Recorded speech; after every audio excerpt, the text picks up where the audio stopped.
This podcast is sponsored by nobody. Hey dudes, welcome to Splat from the Past, the only 80s themed horror sci-fi show where things can get totally radical. Now today, I have a rare exclusive. I will be talking to Carl Kraines. He was the title role of The Slayer, the 1982 underrated horror classic about a supernatural beast who goes around killing people on an island. Such a great underrated slasher film. I know the scenario sounds very similar to many you've heard before with the slasher craze that happened back in the 80s, but it's a really, really great movie. I'll be talking to him today. He's also a musician, and he also was in a lot of other good stuff as well. 1982 was a big year for him. That year, not only was he in The Slayer, he was in The Dukes of Hazzard, the movie Partners. He did an episode of Bring Him Back Alive. He was in Francis. I don't think I've interviewed anybody from Francis other than Daryl Larson. It's going to be great to talk about that movie again. And he also later guest starred on Too Close for Comfort, Hunter, Stingray. He was in The Gate 1 and The Gate 2. We got to find out a little bit about that. And he was an associate producer on Powwow Highway. And it's going to be a great conversation today. I cannot wait. Halloween October is just so blessed. Despite the stuff that's going on in my life, it is just so blessed. And I am grateful every day. And I know you hear me say it all the time, but that's the only way I can express myself with those words. So yeah, here is my interview with Carl Kraines. Hey Carl, welcome to the show. How are you today?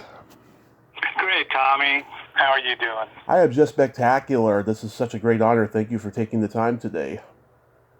Oh, it's a pleasure. So, going back in time, did you gravitate toward acting early on in your childhood? I did, yes. I started when I was 8 years old at the old Meglin Studios in Old Hollywood. And the Sherman School of Music. I was a young actor. Went out for commercials and things like that. So you were a kid actor? I was a kid actor, yeah. Went to drama school when I was a kid, and then, junior high and high school and college, and thereafter. Wow, what kind of commercials did you do? Oh, I did a commercial for a Mattel toy. Mm-hmm. And I did a commercial for I think it was like some kind of milk product or something. I was just a boy in the family. Little things like that. Wow, that must have been like the early years of Mattel. Yeah, certainly. Yeah, this would have been sometime around 1960, 61, 62. Wow. Did you do school plays and community theater as well? I did, yes. I did a lot of theater, a lot of community theater, a lot of theater in Santa Cruz, San Francisco, and Los Angeles were basically where I worked. And then, and I keep doing it. Yeah.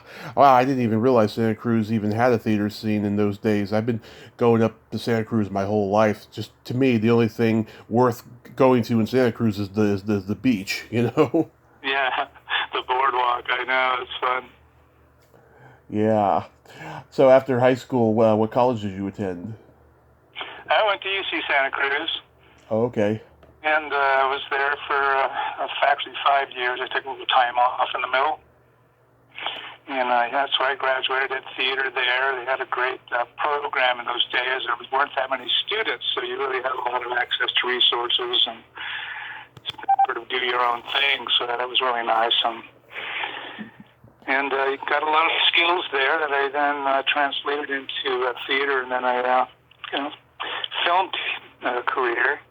And then eventually became a teacher. Nice. Did you have any classmates there that went on to become successful in acting? Oh, God. From there, not that I know, not really. Just people I've met after college, obviously. So went on to bigger and better things for sure. Okay. So that 1982 was a big year for you. You did a lot that year. First, let's see, we have an episode of The Dukes of Hazzard. How was that experience? It was pretty cool, you know, just the early days of my being able to, you know, catch a role and actually be on board for like several days. Yeah, it was fun. I got to do my own stunt, which was great. They wanted to get a stunt guy. I said, no, let me do it. So I got a chance to, you know, get beat up by the Duke brothers, and that was kind of fun, and met all the cast and everybody. It was still a new experience for me, so I was always anxious to do well. Yeah, did you hear they're tearing down the old Warner Brothers backlot? Oh, they are, huh? Yeah, they're building another project there, sadly. Yeah, well, progress. Yeah, but they did a good job though of making Burbank look like Atlanta on that show. Even though occasionally they would fly out to Atlanta to do the scenes that you can't fake in L.A. Yeah, right. Yeah, Randall They also shot on locations in the Hollywood Hills and the Santa Monica Mountains and places like that. So. Oh yeah. They had other places that they could sort of fake. Yeah, Randall Patrick was in that episode as well. Do you remember anything about him? As my big bro. Yeah. Yeah, we were. It was a fun team. Mike, what was his name? Mike something. And yeah, we had a good time. You know, filmmaking generally this kind of things. You know, you're there for 8 or 9 hours, and you work maybe an hour and a half. So, you know, you're there pretty much hanging out all day long and, you know, getting makeup on and things like that, but basically hanging around and waiting for your turn. So that was Mike Moroff. Mike Moroff, yeah, there you go. Yeah. Yeah, he's the one I remember. And, of course, who's the guy that played the deputy? James Best? James Best, Jimmy Best. Now, that was like he and Denver Pyle. He's like two guys that I knew from growing up watching Westerns. Oh, yeah. James Best was a contract player at Universal when they were making a lot of Westerns. Yeah, so that's how I knew those guys.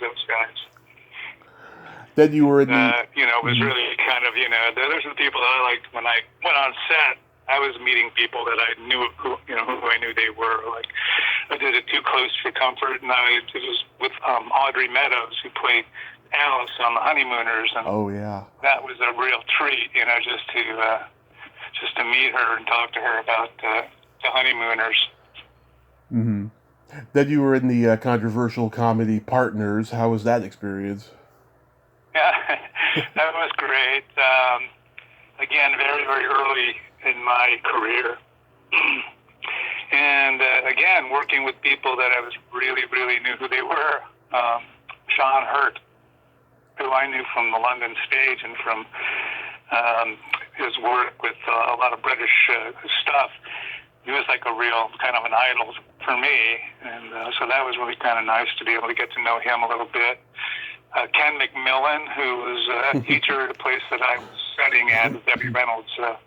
Debbie Reynolds Rehearsal Studios had classes, and I was taking classes at that place. And Ken McMillan was a teacher there, so I kind of got to know him both before and during the shoot. Mm-hmm. And of course, Ryan O'Neal, at the time, fairly big star. Yeah, James Burrows, that's his only theatrical film. He was coming off of Taxi, and he was about to do Cheers. Right. Yeah, I got called in to do Cheers, and actually was in the running for one of the regulars.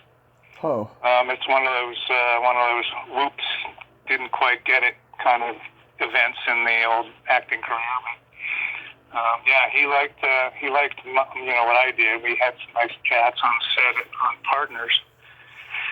But yeah, ultimately moved on from that, and he was a good guy.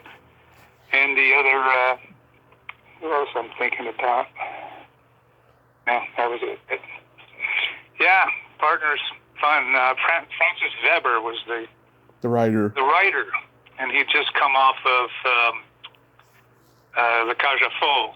Yeah. So he was a very popular writer, and so they really kind of jumped on a script that he had written. I know there was controversy at the time, but it seemed so tame.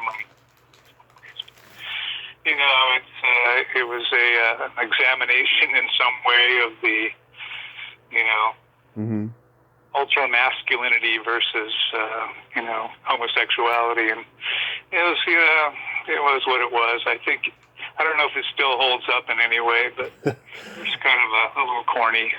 It came out the same time as Making Love, which was a more serious film about homosexuality, and like every A-list star in Hollywood turned it down. So you had to get Harry Hamlin, what's his name from The Rookies, Michael Lontequin, and Kate Jackson, because like Goldie Hawn, Jeff Bridges, and Harrison Ford turned it down. Yeah. So, yeah. How do you get involved with the Slayer? Well, that came from working with Michael Holmes, was his name, a wonderful teacher. He had studied at the Herbert Berghoff Studios in New York and was a protege of Uta Hagen, mm-hmm. the famous acting teacher and actress as well. And he was teaching classes at this aforementioned Debbie Reynolds rehearsal studios. Debbie Reynolds had wanted to create a museum, a Hollywood museum, and when she went to go to get her money to buy out the back lot of MGM, when they were doing the MGM, getting rid of all the stuff at MGM, mm-hmm. she wanted to buy a whole bunch of stuff, and unfortunately they found out that I guess that she had been kind of ripped off by her husband, mm-hmm. who at the time I think was George Carl. And anyway, long story short, she wound up buying this old post office in North Hollywood and putting a whole bunch of old MGM treasures in there in this amazing costume room that was curated. And she had a whole bunch of rehearsal studios built in the old post office, including dance studios, all kinds of stuff. The dancers from Fridays, you know, the ABC's answer to Saturday Night Live. Oh, yes. There was a show. Jim Carrey was in it. Got his start there. I talked to Melanie Chardoff. They had these amazing dancers, and they used to rehearse there, and then they would rehearse for different Broadway shows, would come in and use the rehearsal studios. But they also had a little spots there, little stages that you could, for acting classes. Mm-hmm. And that's where it kind of started. So I was studying with Carol Cottonbrook, who was the wife of the director, Joe Cardone. And so that's how that happened. They needed a big, tall, scrawny actor. Mm-hmm. And that's kind of who I was, 6'2", and they wanted to be an actor, not just a body. So they wanted somebody that could do some movement. Yeah, that's how it began. Yeah, what did you think of the script when you read it? It was a lot of it was that very particular, actually very fairly new genre at the time, the slasher film, and basically it was watching people getting knocked off one at a time. It had a great kind of idea in terms of getting them off on this lonely little island and having these kind of like personality disputes and all that. But it was basically there to provide provide the chills. Yeah, this was like right at the height of the low-budget horror films, and it was usually a killer with a mask on slaughtering people, but this was a supernatural beast, and he was scary. And I'm curious to know, like, how long did it take to apply the makeup? It took a very long time, actually. I worked with a guy in L.A. to do all the body casting and face casting. And then on the day they flew me out there, they shot it on Tybee Island, which was near Charleston, South Carolina, or Savannah, actually, Savannah, and Georgia, Tybee Island, Georgia. Anyway, flew me out there. They made a deal with me. They were a very low budget outfit, and trying to do what they, get as much as they could on the screen.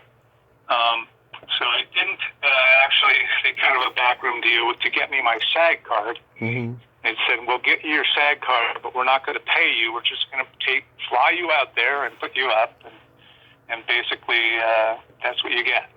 I said, no problem, because the SAG card was, was gold. And so that was actually my first SAG role. And flew out there, and on my day to do the shoot, they started applying the makeup sometime around, I don't know, maybe noon, 1 o'clock. And it took all of about 7 hours to get it all together. And that included,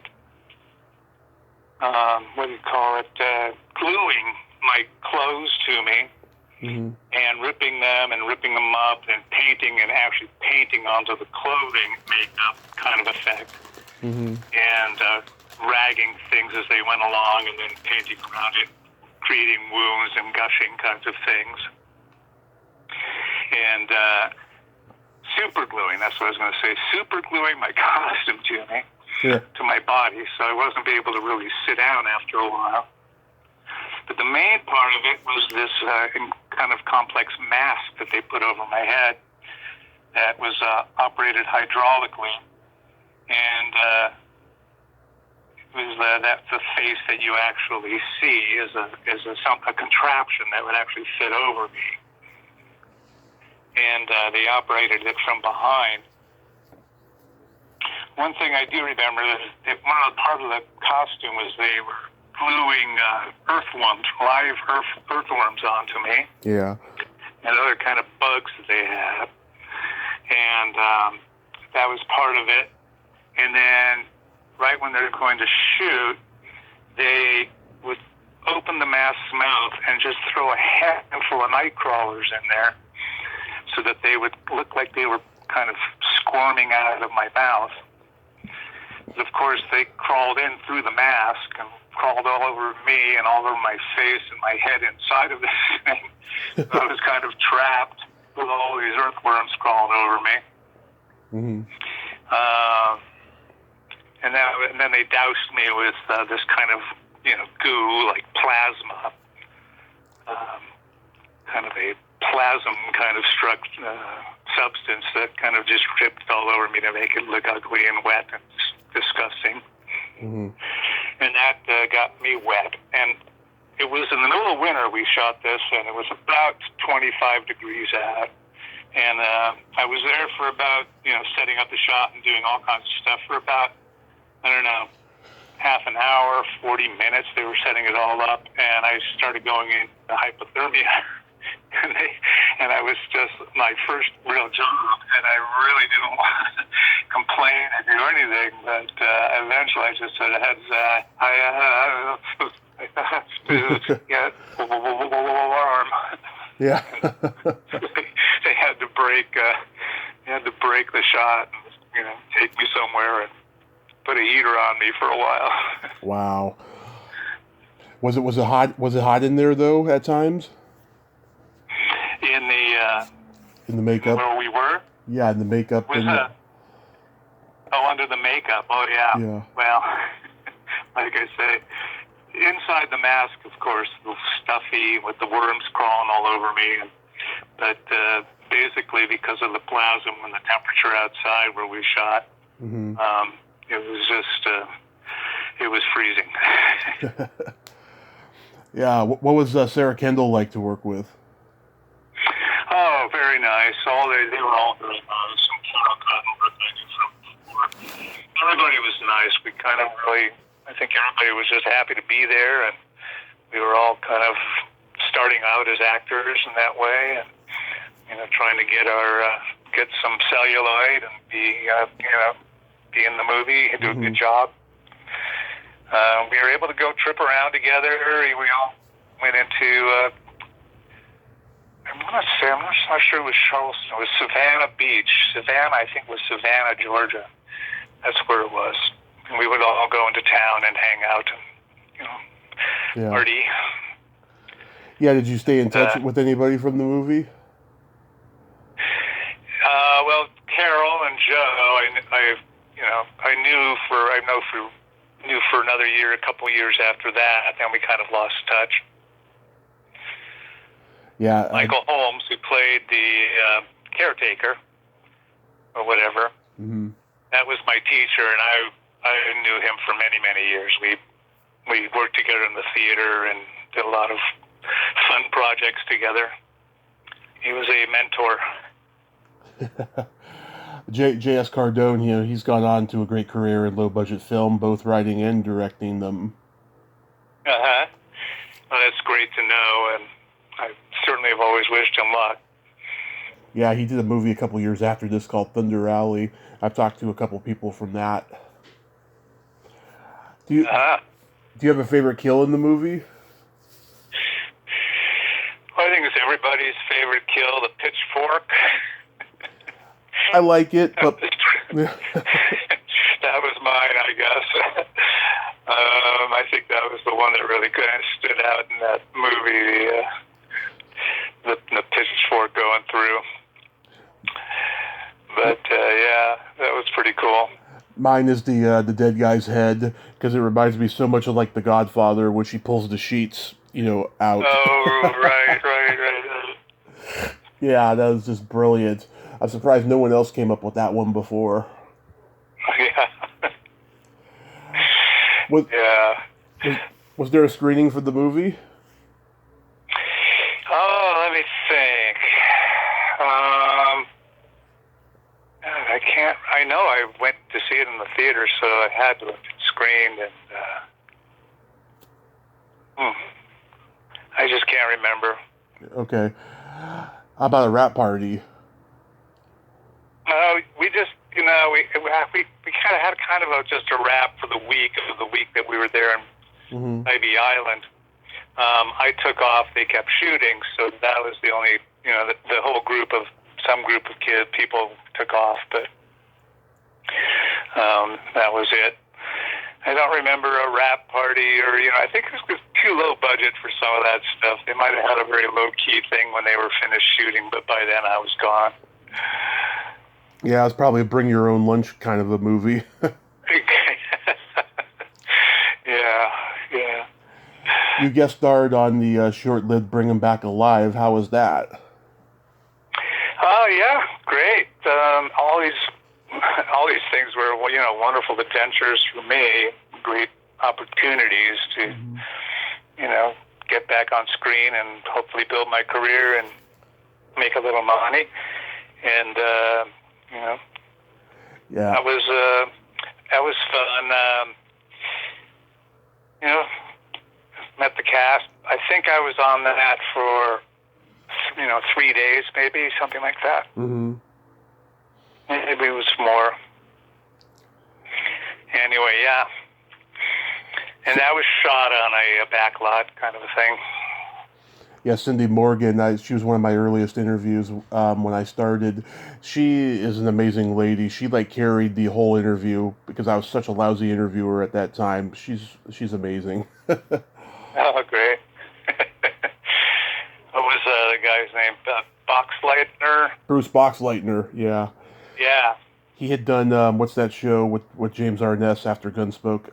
How the West Was Won? Oh, right. And Clyde Kuzaptu. Oh, Clyde. Yeah, I've been trying to get him on the show for a while. Hopefully I'm going to get him. He's great in everything he does. Yeah. I'm a huge fan of Frances. I think Jessica Lange did so wonderful in an otherwise watered-down story about Frances Farmer's life. How was making that? Oh, that was interesting. I was there few days, even though the shot I was in was just shot in one day. But they weren't sure when they were going to get to it, so they hired me for a couple of days at least. And it was just one shot, a tracking shot, but it was very complicated. And so they basically spent a lot of time rehearsing it and making it happen. So by the time they got to that shot, all the time that it took, it was like hours of working it out and doing it many, many times before they shot it.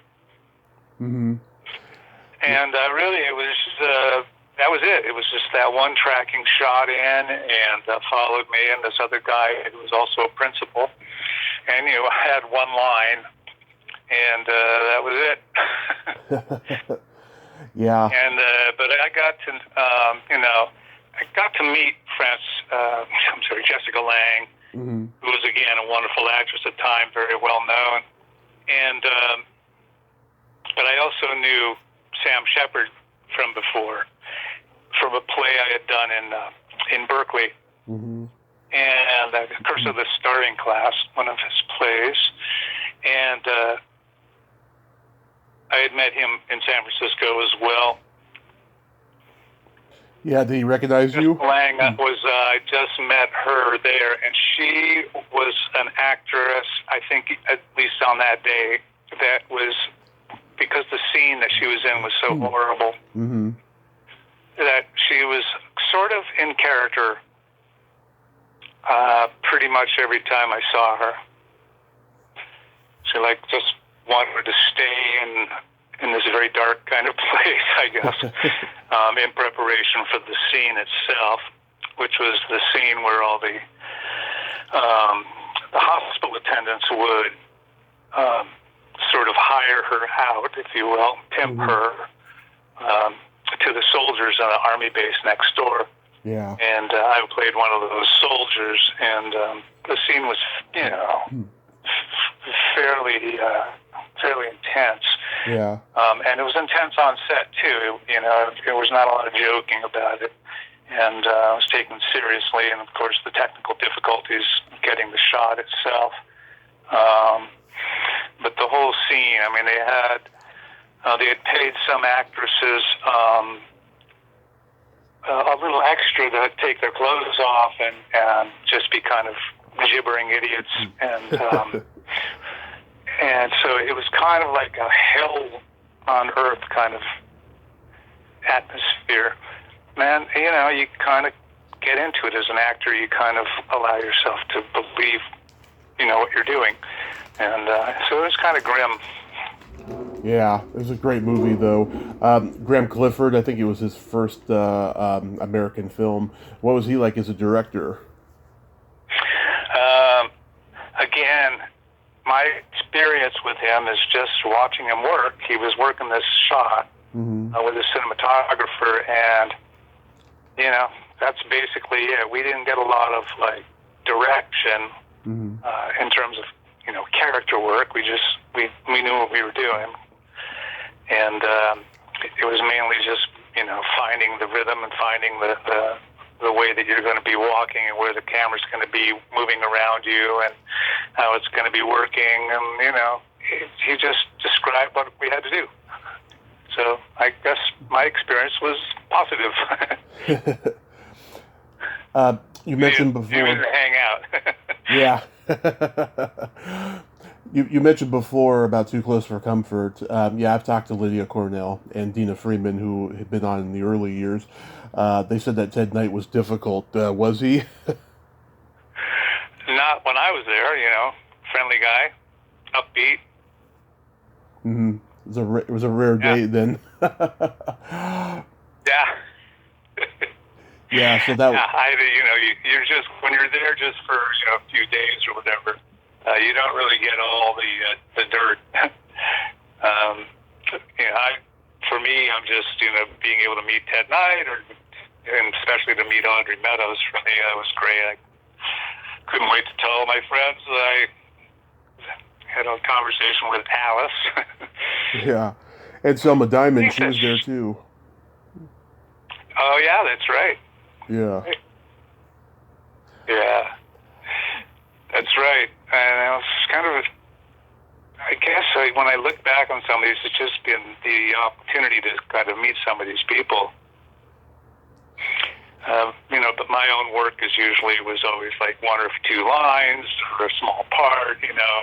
Come in, do your thing, and you're gone. But it does make a difference when you go on set if everybody's friendly and everybody's nice and welcomes you and makes you feel at home there, because There's no small parts, just small actors. It helps. It just helps the actor become more comfortable, and they can be more available to work. Yeah, there's no small parts, just small actors, as they say. Yeah, exactly. Now, this movie, I don't think it was ever released. It was called California Without End with Scott Pauling. Mm-hmm. Yeah, what happened with that movie? I knew Scott Pauling from theater as well, from the Pathway Hills Playwrights Festival and other venues, San Francisco. Mm-hmm. But it was Rex Pickett. Rex Pickett had been making this kind of just low-budget, independent little film, like a demo kind of film, with his wife, Barbara Schock. And I basically became friends. And then I actually wound up studying with Barbara, with Michael Holmes again, brought her over to Michael Holmes. We did a bunch of scene work and monologues and stuff. And it was just through friendship again. Having them as friends, and Rex knowing I was an actor and knowing my work, and so basically that was a casting through friends as well. We had a lot of good luck in that way, and just kind of a fun film. Had worked kind of low budget, and California Without End. We had a few of my friends were in that movie. We just kind of like, you just grab people you knew that were actors from the acting class, and it's kind of a little family affair. Mm-hmm. My girlfriend at the time was the makeup artist. Maybe it'll be put on YouTube someday. Yeah. Yeah, maybe. He went on, of course, I don't know if he won the Oscar or was at least nominated for was it called Bottle Rocket? Bottle Rocket was Wes Anderson. Paul Giamatti, and played a wine snob on a trip up to Napa with his buddy before his buddy gets married. Huh. He wrote that and directed that, so he became eventually did pretty good too.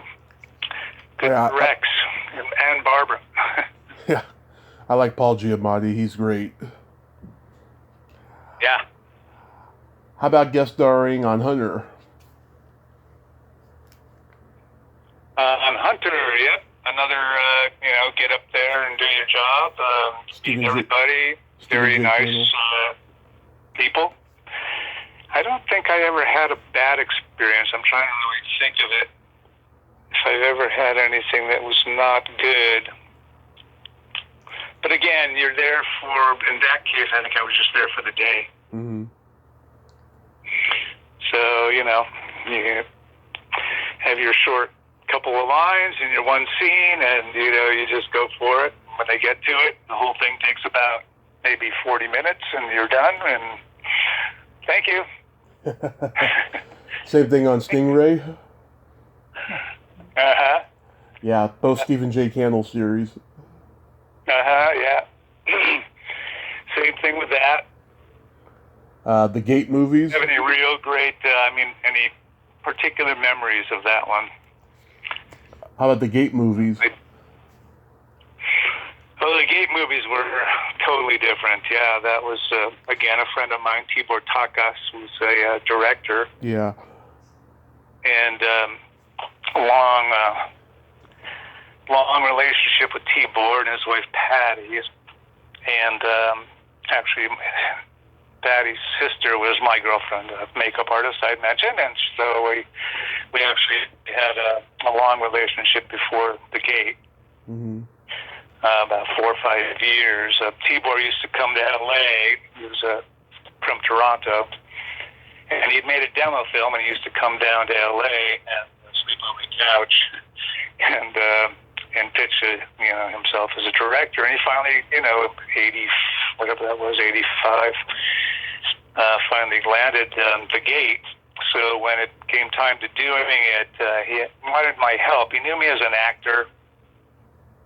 Mm-hmm. And so he wanted my help to sort of work around with the actors. He was very good as a technical director, a director in a technical manner, and understood filmmaking and understood the whole process and was sort of lent that way, but hadn't had a lot of experience working with actors. So I think he's a little insecure. So he had a little bit of a feeling for it. I think I had a lot, actually, but he maybe just felt it would be nice to have me around. Yeah. So he hired me to actually work as to help get rid of the accents of the actors in Canada. They wanted to flatten the accent out to make it seem more American. They used to do that, try to get the Canadians to take the boat kind of stuff out of their dialect. So I would go up and work with the actors because they have very young actors, and in a way to get me up there because I was an American. We shot in Toronto, outside of Toronto, and it was a Canadian project. In order to get me up there, I was hired as a special, which meant that I could, work on a visa, because they needed somebody in Los Angeles to do all the prep work for the character of the workman. Mm-hmm. So that's sort of how it all kind of worked out. But along with that, because I was going to be working with the actors as well, I was hired as a special and was allowed to go up and work in Canada. So I was able to be there for the entire shoot, and in fact, some of the pre-production, probably about 3 weeks or more of the pre-production itself. So I was up there for like about 9 weeks. And in that way, it was the first time I was able to really, watch the entire process of getting a film made.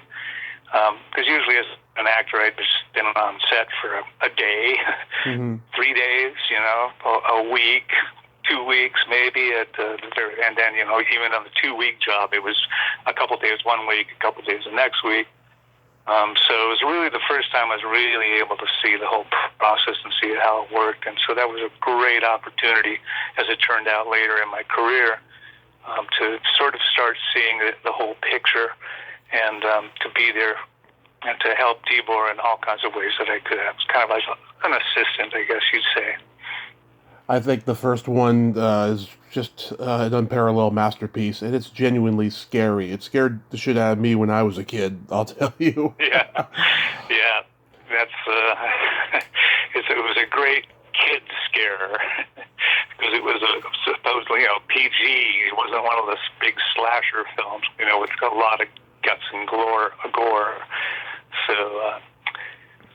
So kids could watch it, and so it was a good scary kid one, Yeah, and Stephen Dorff, it was like his first movie, and he says a lot of people reach out to him about it to this day, even though he's a huge star now. Yeah. Yeah.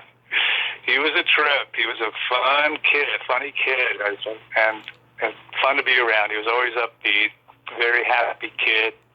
Best friends forever. That was our thing. We were going to, everybody that he was meeting, we were best friends forever. But he was, he did a really good job. He was a real trooper. Yeah, Jeff Irwin. As was Louis Tripp, too, the same thing. He was a young Canadian actor. Yeah, Jennifer Irwin, trying to get her on the show.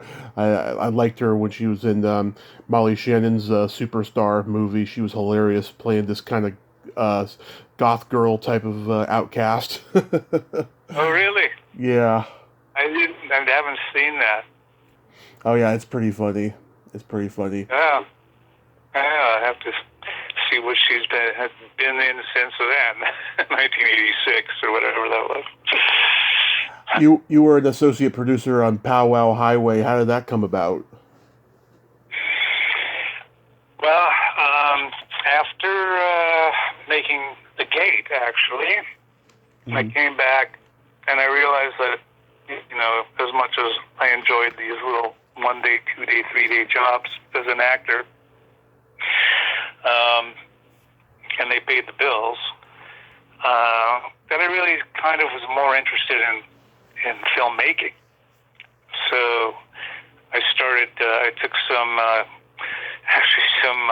classes at UCLA and bought a few books and, sort of quizzed a lot during the time that I was with Tibor and Patty and making The Gate. And I said, I think I can do something here. And so with my partners, my girlfriend at the time, and another good friend of ours, we decided we would get together and make a movie, try to sell the movie, create a movie, write a movie. My girlfriend was a writer, as was her friend, and so they were going to write it, and I was going to produce it, and we were going to, do a low-budget movie and just do our own thing. And that's how it kind of started. We each brought in a book or two or some ideas for films, and we sat in a meeting together and sort of pitched each other our ideas and what we had, and picked a couple of projects that we thought we could develop a little bit that kind of were possible for us. And one of them was the book that I had brought in, Powell Highway by David Seals. It was given to me by some friends. And it was a vanity printing, so I knew it was, it wasn't anything that was on anybody's radar, that no rights had been bought up on it. In fact, my friends that gave me the book knew the guy who wrote it. So it was like, oh, okay. So we made a contact with the guy, went out to Denver to go talk to him, and basically had him sign an option on the book. And we started developing it and putting together budgets and starting to research what it was going to be taking, and introduced ourselves to Hane Gigomat, the American Indian Registry for the Arts, and started meeting people in the Native American filmmaking community, West Studi, and some other kind of people that were hanging around there, John Trudell, Jesse Ed Davis, musicians and poets, and just different people that we were kind of meeting along the way, trying to get an idea of, who was going to help us, who was going to make the film, blah, blah, blah. And in the meantime, the script was getting written, and and basically that's how it came about. We had a script, we had a project, we had a budget, and we started sort of looking around for a director, and got it to Jonathan Wax. Actually, we were looking around for other producers too, somebody to help us put some money together and sort of diversify.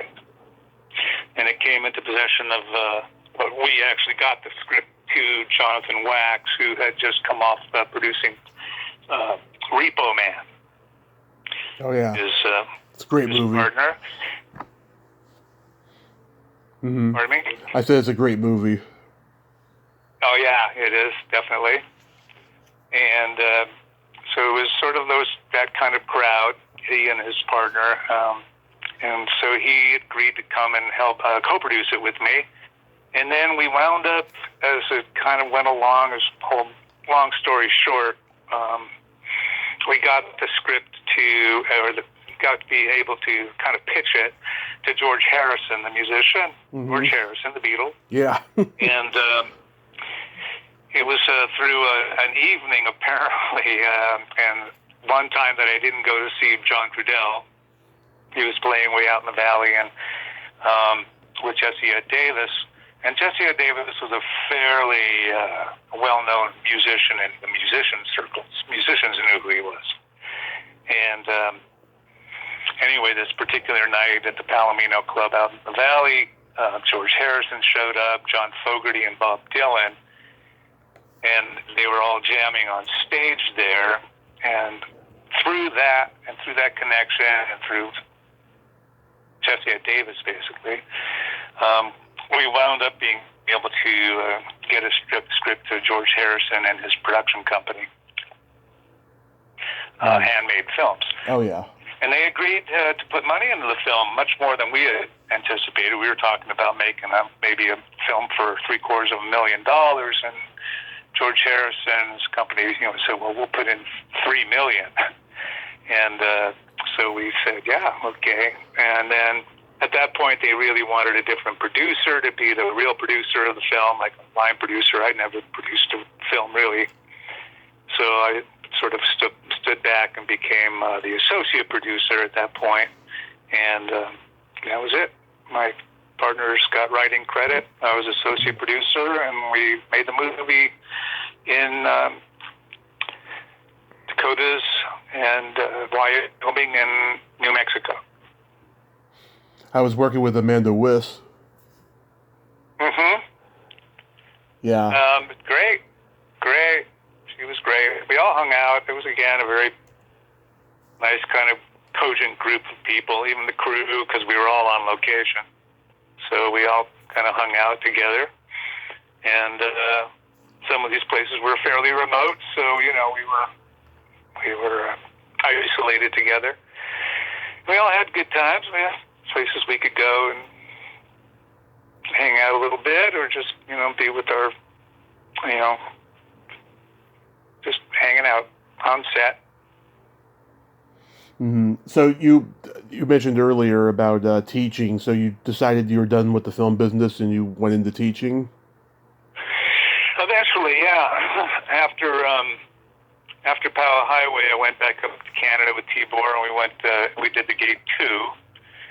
And then I actually wound up hanging around in Canada for a long time, pitching projects with another guy, John Gundy, and sort of was thinking about becoming a Canadian, because I really had a lot of contacts up there, and I could work in the film industry if I was Canadian. But I wound up actually working with a Canadian company, a spin-off from Alliance that produced The Gate, called Accent Entertainment, Andras Hamori. And I wound up going back to LA and working as their director of production on the West Coast office. We had an office in West Hollywood, and so I was their man there and developing projects. I got back into being able to start developing new projects and budgeting for them, and developing the logistics for making them. And then when they would get accepted and when we would sell something, we would start producing it. And I wound up being the point man in Los Angeles for all that kind of stuff. And that was my job. I did that for a few years. And then I started directing in the theater.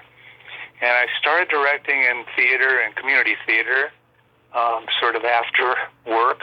And I just realized this is really what I want to be doing. I kind of took a whole 180 from my whole life and said, this is really what I want to be doing. I want to be directing. I want to be, working in the creative side here and doing all this stuff instead of doing all the numbers. And I really wanted to get back to that. And I also needed to make some money, so I figured out I could go back and become a teacher and have a job, and then I could be a director in community theater, and who knows where that was going to take me as well. So I kind of had a big career change and became a teacher, and I wound up becoming a drama teacher, which wound up really just taking over my life, and that became my main career in my life. I did that for the next 25 years. It's only natural. Yeah. Did you get a satisfaction teaching that you didn't get when you were acting? You know, I loved acting. It's very satisfying work, but it's sporadic. So you really kind of have to space out your rewards. And same with the film business. We would, try to develop things with so much rejection in the world. So you work on 3 or 4 things, and disappointment, and then one gets made, and then you go, then you can enjoy it. But there's still the rewards in some ways were far between, and so the rewards in teaching I found were daily. Yeah. So that made a big difference, and I just really got it. And it wound up being that all the bizarre things I'd done in my life, all the theater that I'd done, all the acting I'd done, all of the technical theater I'd done, all of the producing I'd done, everything kind of added up to my being able to really do that job really well. Yeah. So you do mostly music these days? These days, yeah, I play a lot of music. I'm volunteering. I'm retired, and but I play a lot of music, and I'm volunteering at the local high school, helping the drama teacher there, and just trying to keep my hand in. I love working with kids still. I love still doing the high school theater stuff. But I don't have to do the homework anymore. Yeah. Yeah. So you probably couldn't play any live shows during the pandemic. Did you at least do them on Zoom or anything like that? Not really. My band, when I was living in at the time down in the Sonoma County, and we had a great band down there. It was a folk rock group, and so we did all those old great 60s and 70s folk rock songs, and it was a great band. But when we got shut down, basically it kind of fell apart, and my wife and I decided to move in the middle of it anyway. Moved in the middle of the pandemic up to Washington, so we're basically up here, and I've met a few people. We've had some people over to play music, so I'm going to keep my hand in with that. But neither of us have a band anymore, so we're kind of just hanging in here, just playing with it, for each other. Yeah. Like what kind of music did you grow up listening to? I grew up listening to all that 60s stuff. I mean, I kind of remember a little of the 50s stuff, but really it's a vague memory of, the older girls next door playing, Elvis and stuff like that. But for me, the music started in the 60s, and, Simon and Garfunkel and those kind of things, Bob Dylan, and then the folk thing, and then also, starting to pay attention to the folk rock scene and the pop scene, the Beatles and everything. So I grew up with rock and roll, basically. And rock and roll has been pretty much, my main influence. I got into jazz, at a certain point, and I listen to a lot of classical music now. So, it's all good. Yeah, all great music. Well, Carl, I want to thank you so much for coming on today and sharing these great stories. Yeah, it's been a pleasure. Yes, I hope you have a great holiday season and be safe out there. Yeah, thanks, Tommy, and you too. My pleasure. Pleasure talking to you. Thank you, sir. All right. All right, bye-bye. Bye-bye.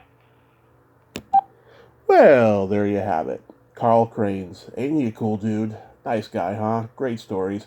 I enjoyed talking to him, and I wish him nothing but the best out there in Washington. Well, until next time, this is Tommy Throwback Kovac saying there's no shame in living in the past because the present sucks. Later, dudes.